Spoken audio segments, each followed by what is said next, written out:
नमस्कार। खबरों की खबर में आपका स्वागत है। एक पुराना मुहावरा है, आए थे हरि भजन को ओटल लगे कपास। मतलब ये होता है इसका कि कम लाभ के चक्कर में बड़ा नुकसान कर जाना। ये दरअसल मूर्खों के लिए इस्तेमाल होता है कि वो लोग जो कम फायदे को देखते हुए बड़े चीज़ों को जो है वो गंवा देते हैं। और यही मुहावरा आज राहुल गांधी के ऊपर पूरी तरीके से फिट बैठ रहा है। उसकी वजह यह है कि आज वो कूद पड़े किसान आंदोलन में। पहली बार किसानों के साथ वो नजर आए।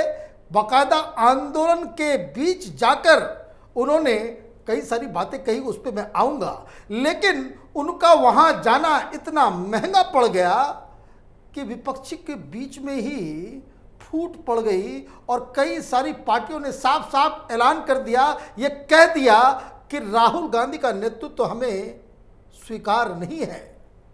विपक्ष का लीडर, विपक्ष का चेहरा राहुल गांधी हो, वो उन्हें स्वीकार नहीं है। और इसमें कौन कौन लोग हैं? अरविंद केजरीवाल आम आदमी पार्टी वाले, तृणमूल कांग्रेस ममता बनर्जी वाली और बसपा मायावती जी की। इन तीनों ने आज खुलकर ये साफ साफ कर दिया कि राहुल गांधी उन्हें पसंद नहीं है और राहुल गांधी के नेतृत्व में कोई भी विपक्ष की एकता जो है वो चलेगी नहीं। ये क्यों हुआ, इसको समझना जरूरी है। खबरों में तो आप पढ़ रहे होंगे, देख रहे होंगे, टेलीविजन पे आ रहा है कि राहुल गांधी जंतर मंतर चले गए हैं। एक तो थका हारा खत्म आंदोलन, जिसके आगे न कोई है, न पीछे कोई है, न जनता का समर्थन है, न किसानों का समर्थन है। एक मृत प्राय आंदोलन के साथ खड़ा होने के, सिर्फ कि मैं किसानों के हित में बात करता हूं, इसको साबित करने के लिए राहुल गांधी ने जो पैंतरेबाजी की, उसका नुकसान ये हो गया कि 2 दिन पहले वो जो नाश्ते पे बुलाया गया था बहुत सारे लीडर्स को कि ममता बनर्जी के बजाय राहुल गांधी ही विपक्ष का चेहरा होंगे और 2024 में राहुल गांधी प्रधानमंत्री मोदी को चुनाव में चुनौती देंगे। अब हुआ ये, इसकी क्रोनोलॉजी भी समझ लीजिए।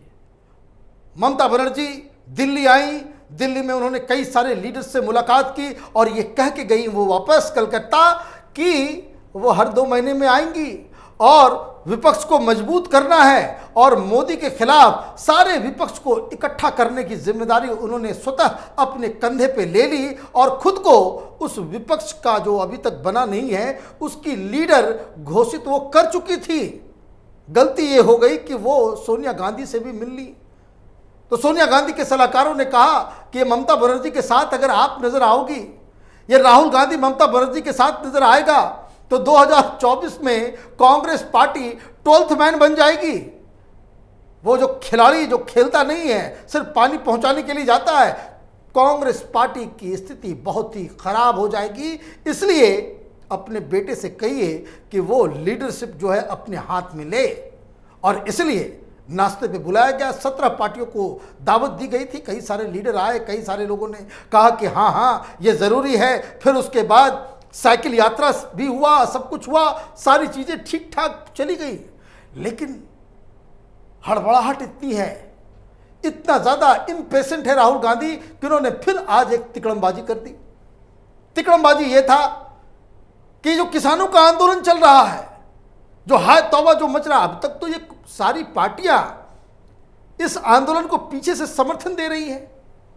अभी यूपी में चुनाव होने वाले हैं, टिकैत है वहां पे बैठा हुआ, इस पे काफ़ी सारी चीज़ें जो है उनको लगता है कि बहुत बड़ा टर्निंग पॉइंट हो जाएगा, जैसे कोई ये अन्ना का आंदोलन चल रहा है। पंजाब में चुनाव होने वाले हैं, सारे मंडी वाले जो है वो नाराज चल रहे हैं बीजेपी से, केंद्र सरकार से। जितने भी बिचौलिए दलाल किस्म के लोग हैं, ये सारे लोग, खालिस्तानियों का भी इन्वॉल्वमेंट इस पे साफ साफ अब तो बिल्कुल साफ साफ नजर आ रहा है। फिर से वो खालिस्तानी संगठन, वो पन्नू नाम का शख्स, उसने कहा भाई 15 अगस्त को झंडे नहीं फहराने दिया जाएगा, 26 जनवरी की तरह ही जो है वो धमकियां दे रहा है। और आज जो लेटेस्ट धमकी जो है उसने दी है योगी आदित्यनाथ को। योगी आदित्यनाथ पे याद आया कि आज तो 6 तारीख है।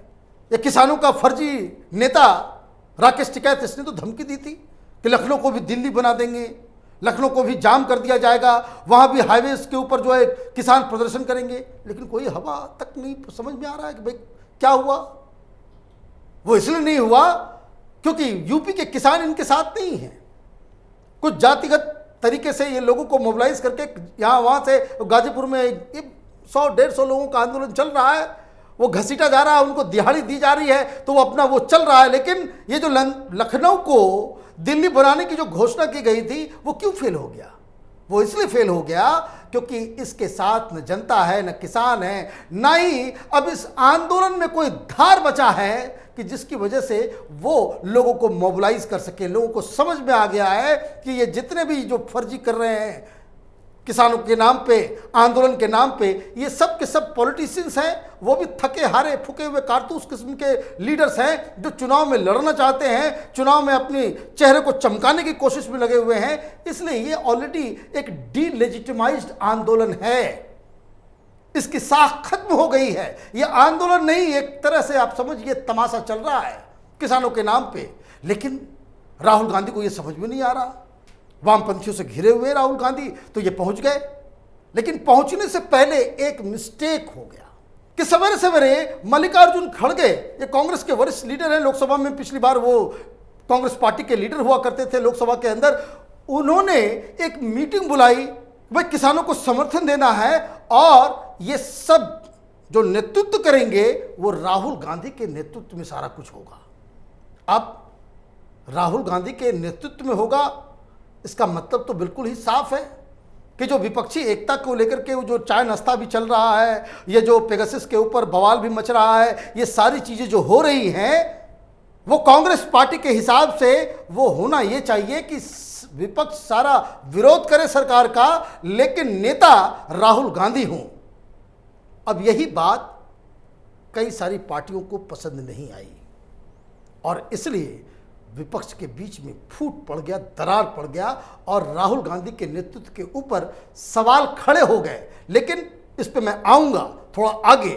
लेकिन इस बीच ये हुआ कि बाकी सारे जो थके हारे, जिनके पास ज़्यादा एमपीज नहीं हैं, जहाँ लोग नहीं हैं, जिनके साथ कोई जनता नहीं है, ये सारे तमाम वामपंथी पार्टियों के लीडर या आरजेडी, वो चारा घोटाला वाले लालू यादव की जो पार्टी है उसके मनोज झा पहुँच गए और 4-5 लोग इस तरह से शिवसेना भी पहुंच गई।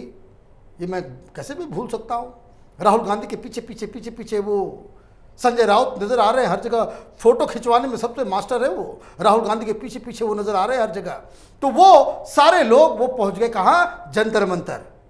अब जंतर मंतर को लेकर के भी पहले बहुत बवाल मच रहा था कि भाई हम यहाँ पे पार्लियामेंट के अंदर एक अलग संसद चलेगा, किसानों का अलग संसद चलेगा।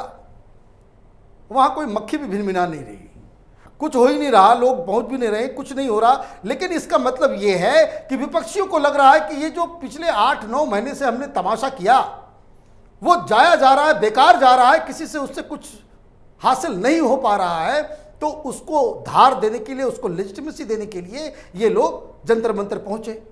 अब यहाँ पे एक बड़ा सवाल, बहुत सारे चैनलों में इस तरह के सवालों के ऊपर बहस हो रही है। किसान नेता जो है अपनी नजरें छिपा के भाग रहे हैं, वो इसलिए भाग रहे हैं कि इन्होंने तो अब तक कहा था कि ये नॉन पॉलिटिकल है, किसी पॉलिटिकल लीडर को अंदर आने नहीं देंगे। हालांकि ये सब के सब पॉलिटिकल हैं, ये सब जितने भी ये किसान नेता फर्जी सब लोग हैं, ये सब की अपनी पार्टी है या फिर किसी पार्टी के ये कार्यकर्ता हैं, उसके लीडर हैं, चुनाव लड़ चुके हैं, हार चुके हैं, जमानत अपनी जब्त करवा चुके हैं। लेकिन फिर भी एक सैंक्टिटी आंदोलन की होती है, उसको बरकरार करने के लिए ये अब तक कह रहे हैं कि भाई नॉन पॉलिटिकल है। तो सवाल ये उठता है कि भाई ये राहुल गांधी आएगा, ये तमाम जो अलग अलग पॉलिटिकल पार्टीज के लोग आएंगे, वो कहाँ रुकेंगे? तो यही पुराना अन्ना हजारे के दौरान ये ट्रेडिशन बना कि भाई आंदोलन चल रहा है, किसी पॉलिटिकल पार्टी को हम स्टेज पे चढ़ने नहीं देंगे, बाकी सारा काम करेंगे, पॉलिटिकल पार्टी से पैसे लेंगे, पॉलिटिकल पार्टीज के कार्यकर्ताओं से भीड़ जुटवाएंगे, पॉलिटिकल पार्टी के समर्थकों से आप बसें लेंगे, पैसे लेंगे, खाना लेंगे, सब कुछ करेंगे आप, लेकिन नेताओं को स्टेज पे नहीं चढ़ने देंगे ताकि आंदोलन की सैंक्टिटी बनी रहे। लेकिन ऐसे आंदोलन की सैंक्टिटी बचाने से क्या फायदा जब वहां पे राहुल गांधी वहां पहुंच करके प्रेस कॉन्फ्रेंस कर रहे हो, मीडिया से बात कर रहे हो और ये कह रहे हो कि भाई ये जो काला कानून है उसको वापस लिया जाए। प्रधानमंत्री मोदी और उनकी सरकार बार बार कह चुकी है कि ये कानून बदला नहीं जाएगा। ये मनमोहन सिंह नहीं यहाँ कोई बैठा हुआ कि आप यहाँ पे भीड़ इकट्ठा कर लें, सड़कों पे जमा होकर के आप देश के कानून को, जो कानून संसद में पास की गई है, उसको आप बदल दें। तो इन लोग वहां पे पहुंचे तो कई सारे लोगों ने सवाल करना शुरू कर दिया कि बाकी विपक्ष के लोग कहाँ हैं। पिछली बार नाश्ता जब बुलाया था राहुल गांधी ने तो टीएमसी के लीडर भी पहुंचे थे। सगौतो साहब जो है वहाँ पे अपनी मौजूदगी उन्होंने दर्ज कराई थी। नहीं नहीं, 2 दिन पहले ही मीटिंग हुई थी सोनिया गांधी से, तो फिर कैसे ये संधि विच्छेद हो गया होता। लेकिन इस बार जब राहुल गांधी ने और मल्लिकार्जुन खड़गे ने अपने इंटेंशंस को क्लियर कर दिया कि ये सब चीज़ जो ये प्रकल्प चल रहा है विपक्ष की तरफ से वो बाकायदा राहुल गांधी के नेतृत्व में चलेगा, तो टीएमसी ने आज कहा thank you bye bye tata, हम इसमें शामिल नहीं होंगे। इसलिए टीएमसी का कोई भी लीडर इसमें नहीं आया। वो इसलिए नहीं आया क्योंकि टीएमसी को तो खुद लग रहा है कि भाई ममता बनर्जी ही प्रधानमंत्री बनेंगी 2024 में, कोई और चुनौती नहीं दे सकता। राहुल गांधी तो बिल्कुल चुनौती नहीं दे सकते, वो 2 बार चुनौती देकर के अपने ऐसी की तैसी करवा चुके हैं। इसलिए ममता बनर्जी ने इसे बायकॉट कर दिया। दूसरा नाम है अरविंद केजरीवाल का। केजरीवाल के लोग भी नहीं आए। वैसे तो किसान आंदोलन में हर जगह ये पीछे पीछे चल रहे हैं, सारी व्यवस्था, नेता और जितना भी कांड हो रहा है, जो टिकारी बॉर्डर में जो बंगाल की बेटी के साथ सामूहिक बलात्कार हुआ, उसके बाद उसकी डेथ हो गई, उसमें तो आम आदमी पार्टी के केजरीवाल के चहेते लीडर्स उन्हीं को पकड़ा गया, वही जेल के अंदर में है। लेकिन इस बार जब राहुल गांधी किसान आंदोलन में शामिल हो रहे हैं तो आम आदमी पार्टी ने कहा कि हम नहीं जाएंगे। मतलब साफ है कि ये सब लोग, जैसे टीएमसी 2024 के चुनाव को ध्यान में रखते हुए इस आंदोलन में शामिल नहीं हुई, और पंजाब में चुनाव होने वाले हैं इसलिए आम आदमी पार्टी ने इसमें शामिल होने से मना कर दिया। और वही हाल यूपी का है, मायावती ने आने से मना कर दिया। मायावती का कोई भी लीडर इस राहुल गांधी के पीछे पीछे नहीं आया, वो इसलिए क्योंकि यूपी में चुनाव है और मायावती कांग्रेस पार्टी के खिलाफ बयानबाजी कर रही हैं। तो कहने का मतलब ये है कि राहुल गांधी कुछ हेडलाइंस लेने के लिए बाकी किसानों के साथ हैं, किसानों के हमदर्द बनने के चक्कर में आपने तो पहली गलती ये कर दी कि आपने एक, जिसको कह सकते हैं कि जो आंदोलन डेथ बेड पे है उसको ऑक्सीजन देने पहुंच गए, और वहां पहुंच करके भी आपने उल्टी पुल्टी बातें करना शुरू कर दिया। किसान की समस्या क्या है, कानून से जो 3 कानून है उससे प्रॉब्लम क्या है, उसको बताने के बजाय उन्होंने कहा कि भाई काला कानून वापस करो, और सरकार जो है वो पेगासस मामले में बहस नहीं कराना चाहती। अरे भाई पेगासस का मसला उठाना है, सुप्रीम कोर्ट में तो चल ही रहा है मसला, मामला सब जुडिस है। आप पार्लियामेंट के अंदर कुछ बोलते हो, कोर्ट के अंदर कुछ बोलते हो, और किसानों के बीच जाते हो तो फिर कुछ और ही बात कहते हो। आज आपने कह दिया कि देश के सारे लोगों के फोन के अंदर मोदी सरकार पेगासस घुसा रही है, और कोर्ट में कपिल सिब्बल कह रहे हैं कि भाई इसमें तो $5500 एक आदमी के फोन में डालने का कॉस्ट लगता है। तो भाई सरकार के पास इतना पैसा कहाँ से आया कि हर घर के हर फोन के अंदर वो पेगासस घुसवा दे। खैर ये अलग डिबेट है, लेकिन मैं इसलिए इसको बता रहा हूँ वो क्योंकि राहुल गांधी किस तरीके से मुद्दे से भटकते हैं, एजेंडा से भटकते हैं, और किस तरीके से अपनी ही जो कह सकते हैं कि मजाक वो उड़वाने में वो माहिर हो चुके हैं, उसका एग्जाम्पल आज देखने को जंतर मंतर में मिला। किसान आंदोलन से कुछ हासिल होने वाला नहीं है। मोदी सरकार ने कहा कि आपको जितना दिन तक बैठना है आप बैठते रहें, इसका चुनाव पे भी कोई असर नहीं होने वाला। क्योंकि आप याद रखिए, जब से ये आंदोलन शुरू हुआ है उसके बाद से ये किसान कानून को लेकर के जो इतना जो बवाल मच रहा है, बिहार में भी चुनाव हुए, असम में भी चुनाव हुआ, बंगाल में भी चुनाव हुआ, तमिलनाडु में भी चुनाव हुआ, केरल में भी चुनाव हुआ, हर जगह चुनाव हो रहे, बहुत जगह पे चुनाव हुए। लेकिन इन लोगों की हिम्मत नहीं पड़ती है कि चुनाव के दौरान इस कृषि कानून को, किसानों के इस मुद्दे को वो मेन एजेंडा बना करके चुनाव लड़े। ममता बनर्जी ने इसे मुद्दा नहीं बनाया, ना ही कांग्रेस पार्टी ने बनाया, ना ही वामपंथी जो बंगाल में लड़ रहे थे, केरल में लड़ रहे थे, इन्होंने भी इसे मुद्दा नहीं बनाया, इसको तरजीह नहीं दी। मतलब ये कि एक ऐसे मुद्दे पे राहुल गांधी अपनी बाहें फड़का रहे हैं जिससे कुछ हासिल नहीं होने वाला है, और इस चक्कर में उन्होंने विपक्ष के अंदर जो दरार पड़ रही है उसको आज एक्सपोज कर दिया। हमारी नज़र हर राजनीतिक गतिविधि पे बनी हुई है। आप देखते रहिए कैपिटल टीवी। हमारे वीडियोस को लाइक कीजिए, शेयर कीजिए और हमारे चैनल को सब्सक्राइब कीजिए। धन्यवाद।